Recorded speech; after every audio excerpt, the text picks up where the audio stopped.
Hey everyone, welcome back to the channel. Today, we're talking about something deeper term called Indian fatigue. Some people say the world is tired of hearing about India. Others say it's just a misunderstanding. But what does it really mean? And why is it happening? Let's break it down with respect, logic, and heart. What is India fatigue? The phrase India fatigue doesn't mean people hate India. It usually means a growing sense of exhaustion or frustration that some global audiences, analysts, or governments express when dealing with India's complexity.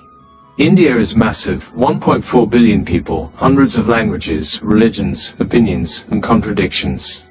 It's both ancient and modern, rich and poor, peaceful and chaotic, all at the same time. So when outsiders look at India, they often don't know how to understand it. And instead of trying, they label it too complicated, or say they're tired of its debates, its politics, or its rising assertiveness. That's what many call India fatigue. Why does it exist? There are a few reasons, and none of them are about hate.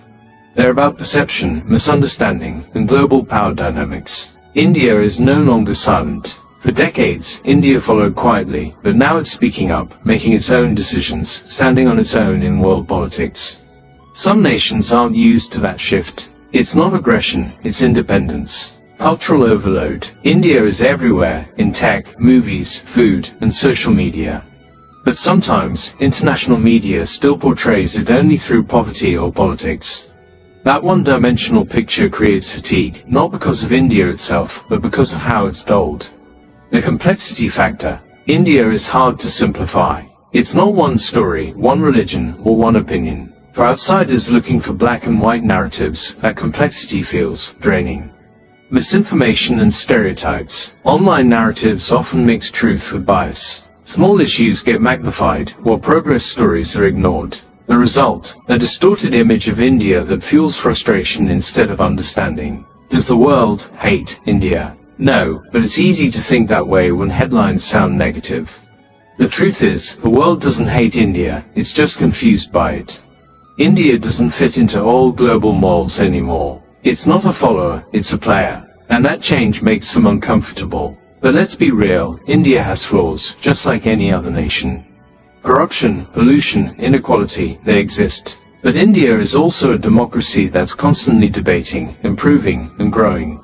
What looks chaotic from the outside is actually the sound of a billion people trying to shape their future.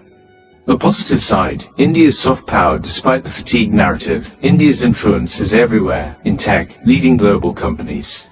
In culture, yoga, films, fashion, and food. In science, space missions, medicine, and research. And in values, unity and diversity. India isn't asking the world to love it blindly. It's asking to be understood fairly, not through stereotypes, but through its people.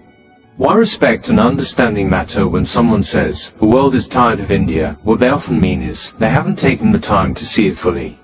You can't summarize a billion stories in one headline. You can't define India through a single lens. Understanding India takes patience, but that patience pays off. Because behind every stereotype is innovation, behind every debate is democracy, and behind every challenge is resilience. Final thoughts, from fatigue to fascination. India doesn't need to shout to be seen, it just needs to keep growing, keep creating, and keep proving. If the world feels tired, maybe it's time to look again.